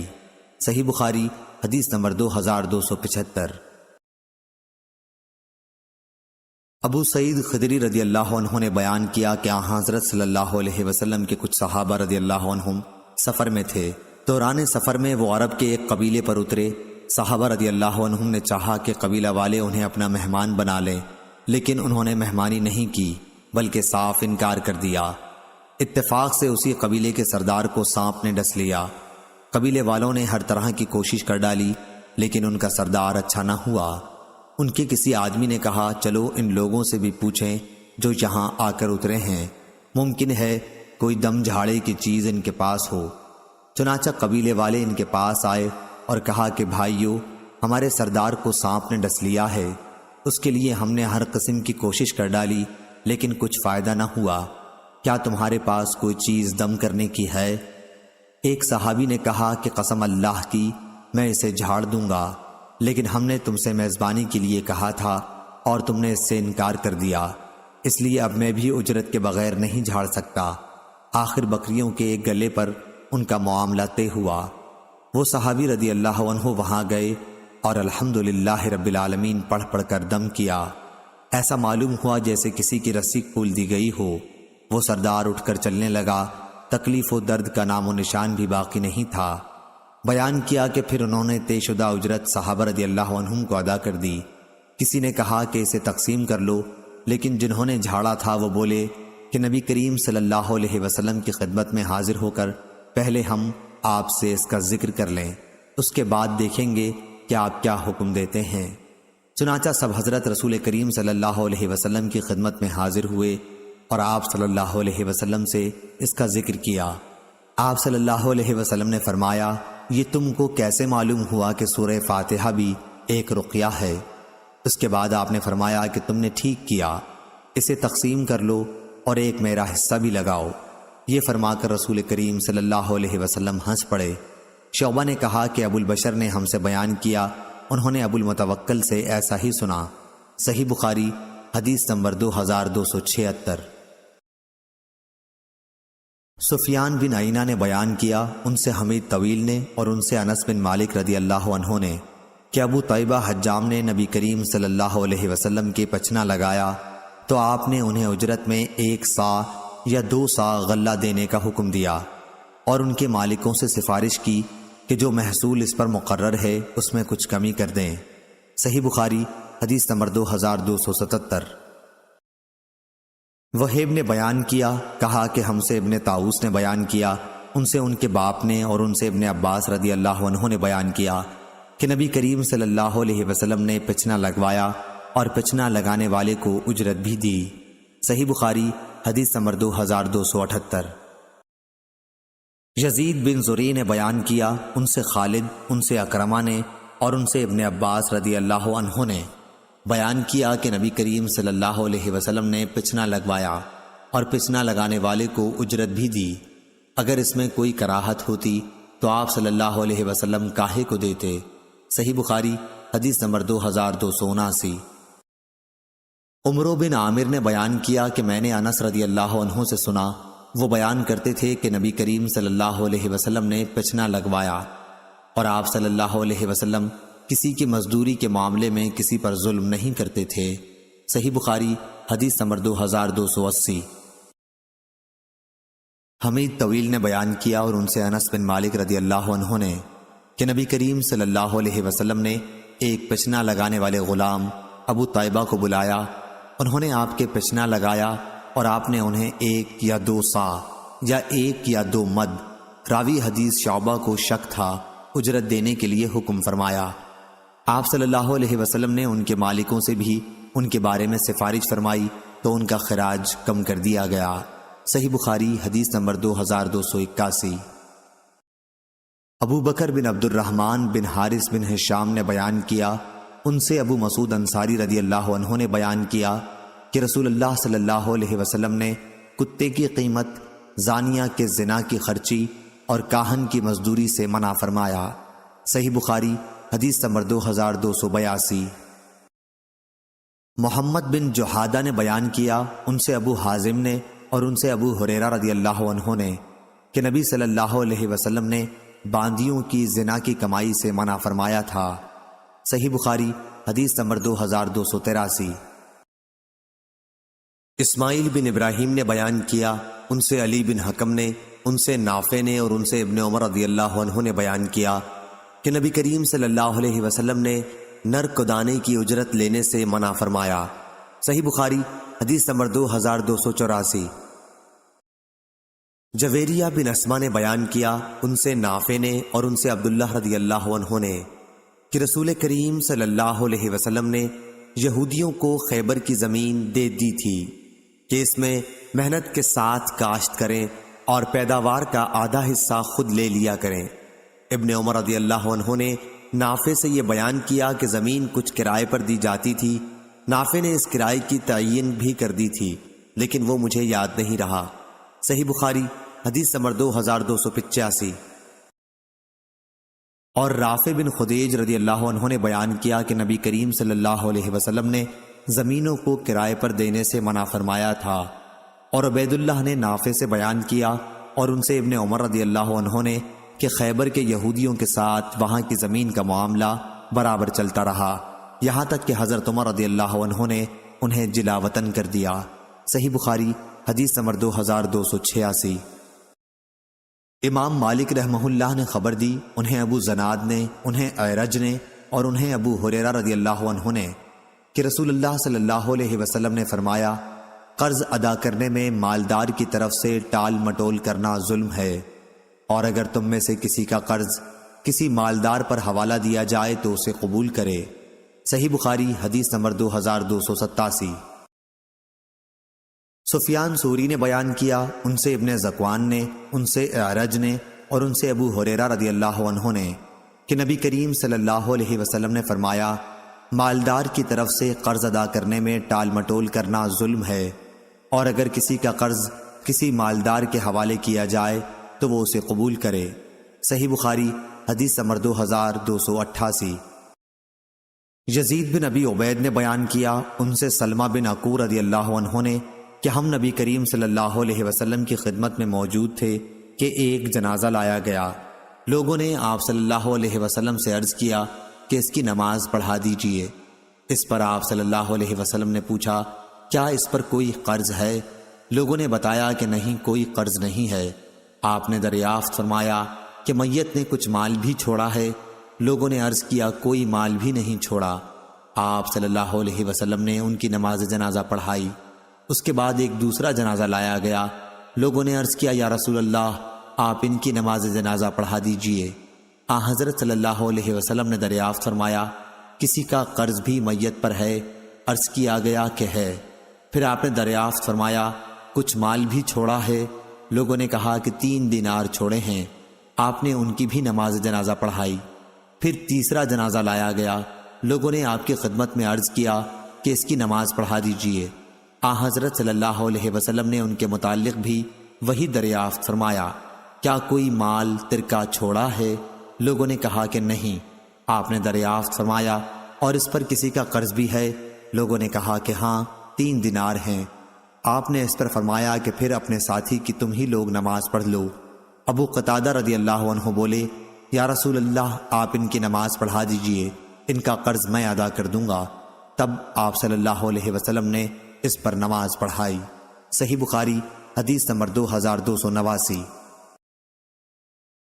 ابو زناد نے بیان کیا، ان سے محمد بن حمزہ بن عمر والا سلمہ نے اور ان سے ان کے والد حمزہ نے کہ حضرت عمر رضی اللہ عنہ اپنے عہد خلافت میں انہیں زکوٰۃ وصول کرنے کے لیے بھیجا۔ جہاں وہ زکوٰۃ وصول کر رہے تھے وہاں کے ایک شخص نے اپنی بیوی کی باندی سے ہم بستری کر لی۔ حمزہ نے اس کی ایک شخص سے پہلے ضمانت لی، یہاں تک کہ وہ عمر رضی اللہ عنہ کی خدمت میں حاضر ہوئے۔ عمر رضی اللہ عنہ نے اس شخص کو 100 کوڑوں کی سزا دی تھی۔ اس آدمی نے جو جرم اس پر لگا تھا اس کو قبول کیا تھا، لیکن جہالت کا عذر کیا تھا۔ حضرت عمر رضی اللہ عنہ نے اس کو معذور رکھا تھا، اور جریر اور اشعث نے عبداللہ بن مسعود رضی اللہ عنہ سے مرتدوں کے بارے میں کہا کہ ان سے توبہ کرائیے اور ان کی ضمانت طلب کیجیے کہ دوبارہ مرتد نہ ہوں گے۔ چنانچہ انہوں نے توبہ کر لی اور ضمانت خود انہی کے قبیلے والوں نے دے دی۔ حماد نے کہا، جس کا حاضر ضامن ہو اگر وہ مر جائے تو ضامن پر کچھ تاوان نہ ہوگا، لیکن حکم نے کہا کہ ذمے کا مال دینا پڑے گا۔ صحیح بخاری حدیث نمبر 2290۔ لیث نے بیان کیا، ان سے جعفر بن ربیہ نے، ان سے عبد الرحمن بن ہرمز نے اور ان سے ابو ہریرہ رضی اللہ عنہ نے کہ رسول اللہ صلی اللہ علیہ وسلم نے بنی اسرائیل کے ایک شخص کا ذکر فرمایا کہ انہوں نے بنی اسرائیل کے ایک دوسرے آدمی سے 1000 دینار قرض مانگے۔ انہوں نے کہا کہ پہلے ایسے گواہ لا جن کی گواہی پر مجھے اعتبار ہو۔ قرض مانگنے والا بولا کہ گواہ تو بس اللہ ہی کافی ہے۔ پھر انہوں نے کہا، اچھا کوئی ضامن لا۔ قرض مانگنے والا بولا کہ ضامن بھی اللہ ہی کافی ہے۔ انہوں نے کہا کہ تو نے سچی بات کہی۔ چنانچہ اس نے ایک مقررہ مدت کے لیے اس کو قرض دے دیا۔ یہ صاحب قرض لے کر دریائی سفر پر روانہ ہوئے اور پھر اپنی ضرورت پوری کر کے کسی سواری، کشتی وغیرہ کی تلاش کی تاکہ اسے دریا پار کر کے اس مقررہ مدت تک قرض دینے والے کے پاس پہنچ سکے جو اس سے طے پائی تھی اور اس کا قرض ادا کر دے۔ لیکن کوئی سواری نہیں ملی۔ آخر اس نے ایک لکڑی لی اور اس میں سوراخ کیا، پھر 1000 دینار اور ایک اس مضمون کا خط کہ اس کی طرف سے قرض دینے والے کی طرف یہ دینار بھیجے جا رہے ہیں، اور اس کا منہ بند کر دیا اور اسے دریا پر لے آئے۔ پھر کہا، اے اللہ، تو خوب جانتا ہے کہ میں نے فلاں شخص سے 1000 دینار قرض لیے تھے۔ اس نے مجھ سے ضامن مانگا تو میں نے کہہ دیا تھا کہ میرا ضامن اللہ تعالیٰ کافی ہے، اور وہ بھی تجھ پر راضی ہوا۔ اس نے مجھ سے گواہ مانگا تو اس کا بھی جواب میں نے یہی دیا کہ اللہ پاک گواہ کافی ہے، تو وہ مجھ پر راضی ہو گیا۔ اور تو جانتا ہے کہ میں نے بہت کوشش کی کہ کوئی سواری ملے جس کے ذریعے میں اس کا قرض اس تک مدت مقررہ میں پہنچا سکوں، لیکن مجھے اس میں کامیابی نہیں ہوئی، اس لیے اب میں اس کو تیرے ہی حوالے کرتا ہوں کہ تو اس تک پہنچا دے۔ چنانچہ اس نے وہ لکڑی جس میں رقم تھی دریا میں بہا دی۔ اب وہ دریا میں تھی اور وہ صاحب قرضدار واپس ہو چکے تھے، اگرچہ فکر اب بھی یہی تھا کہ کسی طرح کوئی جہاز ملے جس کے ذریعے وہ اپنے شہر میں جا سکیں۔ دوسری طرف وہ صاحب جنہوں نے قرض دیا تھا اسی تلاش میں بندرگاہ آئے کہ ممکن ہے کوئی جہاز ان کا مال لے کر آیا ہو، لیکن وہاں انہیں ایک لکڑی ملی، وہی جس میں مال تھا۔ انہوں نے وہ لکڑی اپنے گھر کے ایندھن کے لیے لی، لیکن جب اسے چیرا تو اس میں سے دینار نکلے اور ایک خط بھی نکلا۔ کچھ دنوں کے بعد جب وہ صاحب اپنے شہر آئے تو قرض خواہ کے گھر آئے، اور یہ خیال کر کے کہ شاید وہ لکڑی نہ مل سکی ہو، دوبارہ 1000 دینار ان کی خدمت میں پیش کر دیے اور کہا کہ اللہ کی قسم، میں تو برابر اسی کوشش میں رہا کہ کوئی جہاز ملے تو تمہارے پاس تمہارا مال لے کر پہنچوں، لیکن اس دن سے پہلے جب کہ میں یہاں پہنچنے کے لیے سوار ہوا مجھے اپنی کوششوں میں کامیابی نہیں ہوئی۔ پھر انہوں نے پوچھا، اچھا یہ تو بتاؤ کہ کوئی چیز کبھی تم نے میرے نام بھیجی تھی؟ مقروض نے جواب دیا، بتا تو رہا ہوں آپ کو کہ کوئی جہاز مجھے اس جہاز سے پہلے نہیں ملا جس سے میں آج پہنچا ہوں۔ اس پر قرض خواہ نے کہا کہ پھر اللہ نے بھی آپ کا وہ قرض ادا کر دیا جسے آپ نے لکڑی میں بھیجا تھا۔ چنانچہ وہ صاحب اپنا 1000 دینار لے کر خوش خوش واپس لوٹ گئے۔ صحیح بخاری حدیث نمبر 2291۔ ابو اسامہ نے بیان کیا، ان سے ادریس نے، ان سے طلحہ بن مصرف نے، ان سے سعید بن جبیر نے اور ان سے ابن عباس رضی اللہ عنہ نے کہ قرآن مجید کی آیت لِكُلٍّ جَعَلْنَا مَوَالِيَ کے متعلق ابن عباس رضی اللہ عنہ نے فرمایا کہ موالی کے معنی ورثے کے ہیں۔ والذین عقدت ایمانکم کا قصہ یہ ہے کہ مہاجرین جب مدینہ آئے تو مہاجر انصار کا ترکہ پاتے تھے اور انصاری کے ناطہ داروں کو کچھ نہ ملتا، اس بھائی پنے کی وجہ سے جو نبی کریم صلی اللہ علیہ وسلم کی قائم ہوئی تھی۔ پھر جب آیت وَلِكُلِّ جَعَلْنَا مَوَالِيَ نازل ہوئی تو پہلی آیت وَالَّذِينَ عَقَدَتْ أَيْمَانُكُمْ منسوخ ہو گئی، سوائے امداد، تعاون اور خیرخواہی کے۔ البتہ میراث کا حکم جو انصار و مہاجرین کے درمیان مواخات کی وجہ سے تھا وہ منسوخ ہو گیا، اور وصیت جتنی چاہے کی جا سکتی ہے، جیسی اور شخصوں کے لیے بھی ہو سکتی ہے، تہائی ترکے میں سے وصیت کی جا سکتی ہے جس کا نفاذ کیا جائے گا۔ صحیح بخاری حدیث نمبر 2292۔ اسماعیل بن جعفر نے بیان کیا، ان سے حمید نے اور ان سے انس رضی اللہ عنہ نے کہ جب عبد الرحمن بن عوف رضی اللہ عنہ ہمارے یہاں آئے تھے تو رسول اللہ صلی اللہ علیہ وسلم نے ان کا بھائی چارہ سعد بن ربی رضی اللہ عنہ سے کرایا تھا۔ صحیح بخاری حدیث نمبر 2293۔ عاصم بن سلیمان نے بیان کیا، کہا کہ میں نے انس رضی اللہ عنہ سے پوچھا، کیا آپ کو یہ بات معلوم نہیں کہ نبی کریم صلی اللہ علیہ وسلم نے ارشاد فرمایا تھا اسلام میں جاہلیت والے غلط قسم کے عہد و پیمان نہیں ہیں؟ تو انہوں نے کہا کہ نبی کریم صلی اللہ علیہ وسلم نے خود انصار اور قریش کے درمیان میرے گھر میں عہد و پیمان کرایا تھا۔ صحیح بخاری حدیث نمبر 2294۔ ابو عاصم نے بیان کیا، ان سے یزید بن ابی عبید نے، ان سے سلمہ بن عقور رضی اللہ عنہ نے کہ نبی کریم صلی اللہ علیہ وسلم کے یہاں نماز پڑھنے کے لیے کسی کا جنازہ آیا۔ آپ نے دریافت فرمایا، کیا اس میت پر کسی کا قرض تھا؟ لوگوں نے کہا کہ نہیں۔ آپ نے ان کی نماز جنازہ پڑھا دی۔ پھر ایک اور جنازہ آیا، آپ نے دریافت فرمایا، میت پر کسی کا قرض تھا؟ لوگوں نے کہا ہاں تھا۔ یہ سن کر آپ نے فرمایا کہ پھر اپنے ساتھی کی تم ہی نماز پڑھ لو۔ ابو قتادہ رضی اللہ عنہ نے عرض کیا، یا رسول اللہ صلی اللہ علیہ وسلم، ان کا قرض میں ادا کر دوں گا۔ تب آپ صلی اللہ علیہ وسلم نے ان کی نماز جنازہ پڑھائی۔ صحیح بخاری حدیث نمبر 2295۔ عمرو بن دینار نے بیان کیا، انہوں نے محمد بن علی باقر سے سنا اور ان سے جابر بن عبداللہ رضی اللہ عنہ نے بیان کیا کہ نبی کریم صلی اللہ علیہ وسلم نے فرمایا، اگر بحرین سے جزیہ کا مال آیا تو میں تمہیں اس طرح دونوں لب بھر بھر کر دوں گا، لیکن بحرین سے مال نبی کریم صلی اللہ علیہ وسلم کی وفات تک نہیں آیا۔ پھر جب اس کے بعد وہاں سے مال آیا تو ابو بکر رضی اللہ عنہ نے اعلان کرا دیا کہ جس سے بھی نبی کریم صلی اللہ علیہ وسلم کا کوئی وعدہ ہو یا آپ پر کسی کا قرض ہو وہ ہمارے یہاں آ جائے۔ چنانچہ میں حاضر ہوا اور میں نے عرض کیا کہ نبی کریم صلی اللہ علیہ وسلم نے مجھ سے یہ وہ باتیں فرمائی تھیں، جسے سن کر حضرت ابو بکر رضی اللہ عنہ نے مجھے ایک لب بھر کر دیا۔ میں نے اسے شمار کیا تو وہ 500 کی رقم تھی۔ پھر فرمایا کہ اس کی دگنا اور لے لو۔ صحیح بخاری حدیث نمبر 2296۔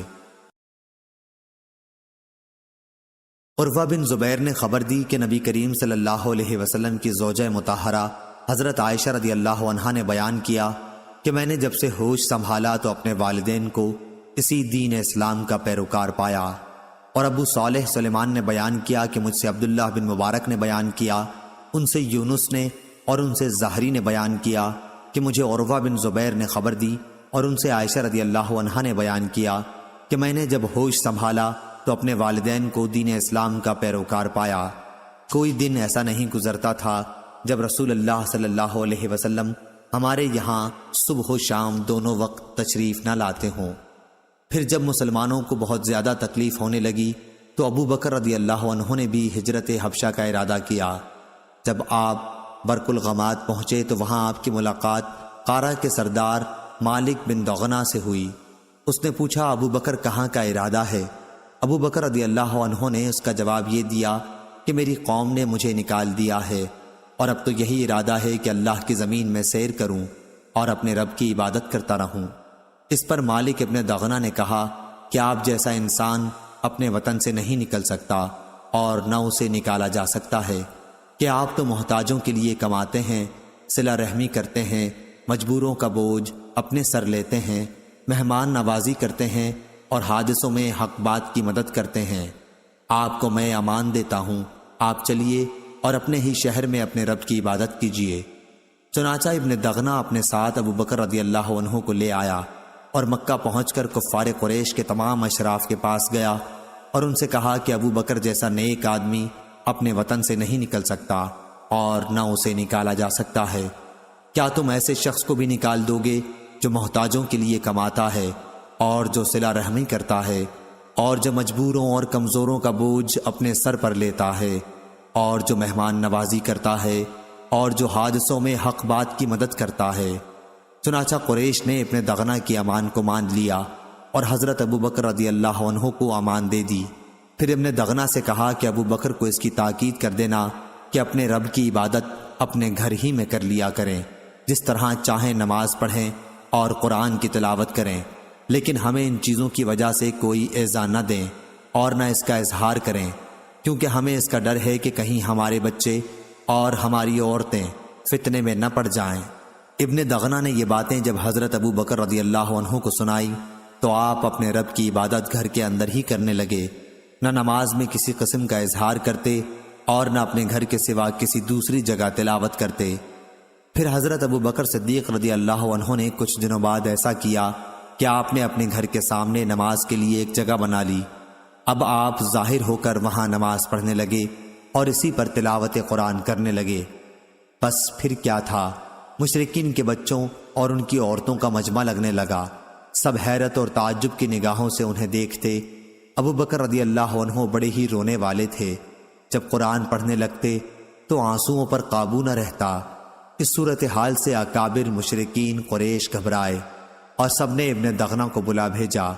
ابن دغنہ ان کے پاس آیا تو ان سب نے کہا کہ ہم نے تو ابو بکر کو اس لیے امان دی کہ وہ اپنے رب کی عبادت گھر کے اندر ہی کریں گے، لیکن وہ تو زیادتی پر اتر آئے اور گھر کے سامنے نماز پڑھنے کی ایک جگہ بنا لی ہے۔ نماز بھی سب کے سامنے ہی پڑھنے لگے ہیں اور تلاوت بھی سب کے سامنے کرنے لگے ہیں۔ ڈر ہمیں اپنی اولاد اور عورتوں کا ہے کہ کہیں وہ فتنے میں نہ پڑ جائیں، اس لیے اب تم ان کے پاس جاؤ، اگر وہ اس پر تیار ہو جائیں کہ اپنے رب کی عبادت صرف اپنے گھر کے اندر ہی کریں پھر تو کوئی بات نہیں، لیکن انہیں اس سے انکار ہو تو تم ان سے کہو کہ وہ تمہاری امان تمہیں واپس کر دیں، کیونکہ ہمیں یہ پسند نہیں کہ تمہاری امان ہم توڑیں، لیکن اس طرح انہیں اظہار اور اعلان بھی کرنے نہیں دیں گے۔ حضرت عائشہ رضی اللہ عنہا نے بیان کیا کہ اس کے بعد ابن دغنہ حضرت ابو بکر رضی اللہ عنہ کے پاس آیا اور کہا کہ آپ کو معلوم ہے وہ شرط جس پر میرا آپ سے عہد ہوا تھا، اب یا آپ اس شرط کی حدود میں رہیں یا میری امان مجھے واپس کر دیں، کیونکہ یہ میں پسند نہیں کرتا کہ عرب کے کانوں تک یہ بات پہنچے کہ میں نے ایک شخص کو امان دی تھی لیکن وہ امان توڑ دی گئی۔ حضرت ابو بکر رضی اللہ عنہ نے فرمایا، میں تمہاری امان تمہیں واپس کرتا ہوں، میں تو بس اپنے اللہ کی امان سے خوش ہوں۔ رسول کریم صلی اللہ علیہ وسلم ان دنوں مکے ہی میں موجود تھے۔ آپ نے فرمایا کہ مجھے تمہاری ہجرت کا مقام دکھلایا گیا ہے، میں نے ایک کھاری نمکین زمین دیکھی ہے جہاں کھجور کے باغات ہیں اور وہ 2 پتھریلے میدانوں کے درمیان میں ہے۔ جب رسول اللہ صلی اللہ علیہ وسلم نے اس کا اظہار فرما دیا تو جن مسلمانوں نے ہجرت کرنی چاہی وہ پہلے ہی مدینہ ہجرت کر کے چلے گئے، بلکہ بعض وہ صحابہ رضی اللہ عنہم بھی جو ہجرت کر کے حبشہ چلے گئے تھے وہ بھی مدینہ آ گئے۔ حضرت ابو بکر صدیق رضی اللہ عنہ بھی ہجرت کی تیاریاں کرنے لگے تو رسول اللہ صلی اللہ علیہ وسلم نے ان سے فرمایا، جلدی نہ کرو، امید ہے کہ مجھے بھی جلد ہی اجازت مل جائے گی۔ حضرت ابو بکر رضی اللہ عنہ نے پوچھا، میرے ماں باپ آپ پر فدا ہوں، کیا آپ کو اس کی امید ہے؟ آپ صلی اللہ علیہ وسلم نے فرمایا کہ ہاں ضرور۔ چنانچہ حضرت ابو بکر صدیق رضی اللہ عنہ رسول اللہ صلی اللہ علیہ وسلم کا انتظار کرنے لگے تاکہ آپ کے ساتھ ہجرت کریں۔ ان کے پاس 2 اونٹ تھے، انہیں 4 مہینے تک وہ ببول کے پتے کھلاتے رہے۔ صحیح بخاری حدیث نمبر 2297۔ لیث نے بیان کیا، ان سے عقیل نے، ان سے ابن شہاب نے، ان سے ابو سلمہ نے اور ان سے ابو ہریرہ رضی اللہ عنہ نے کہ رسول کریم صلی اللہ علیہ وسلم کے پاس جب کسی ایسی میت کو لایا جاتا جس پر کسی کا قرض ہوتا تو آپ صلی اللہ علیہ وسلم فرماتے کہ کیا اس نے اپنے قرض کے ادا کرنے کے لیے بھی کچھ چھوڑا ہے؟ پھر اگر کوئی آپ کو بتا دیتا کہ ہاں اتنا مال ہے جس سے قرض ادا ہو سکتا ہے تو آپ صلی اللہ علیہ وسلم اس کی نماز پڑھاتے، ورنہ آپ مسلمانوں ہی سے فرما دیتے کہ اپنے ساتھی کی نماز پڑھ لو۔ پھر جب اللہ تعالیٰ نے آپ پر فتح کے دروازے کھول دیے تو آپ صلی اللہ علیہ وسلم نے فرمایا کہ میں مسلمانوں کا خود ان کی ذات سے بھی زیادہ مستحق ہوں، اس لیے اب جو بھی مسلمان وفات پا جائے اور وہ مقروض رہا ہو تو اس کا قرض ادا کرنا میرے ذمہ ہے، اور جو مسلمان مال چھوڑ جائے وہ اس کے وارثوں کا حق ہے۔ صحیح بخاری حدیث نمبر 2298۔ ابن ابی نجیح نے بیان کیا، ان سے مجاہد نے، ان سے عبد الرحمن بن ابی لیلہ نے اور ان سے علی رضی اللہ عنہ نے بیان کیا کہ نبی کریم صلی اللہ علیہ وسلم نے مجھے حکم دیا تھا کہ ان قربانی کے جانوروں کے جھول اور ان کے چمڑے کو میں خیرات کر دوں جنہیں قربانی کیا گیا تھا۔ صحیح بخاری حدیث نمبر 2299۔ لیث نے بیان کیا، ان سے یزید نے، ان سے ابو الخیر نے اور ان سے عقبہ بن عامر رضی اللہ عنہ نے کہ نبی کریم صلی اللہ علیہ وسلم نے کچھ بکریاں ان کے حوالے کی تھیں تاکہ صحابہ رضی اللہ عنہم میں ان کو تقسیم کر دیں۔ ایک بکری کا بچہ باقی رہ گیا، جب اس کا ذکر انہوں نے حضرت صلی اللہ علیہ وسلم سے کیا تو آپ نے فرمایا کہ اس کی تو قربانی کر لے۔ صحیح بخاری حدیث نمبر 2300۔ مزید اسلامک ویڈیو دیکھنے کے لیے ہمارے چینل کو سبسکرائب کیجیے۔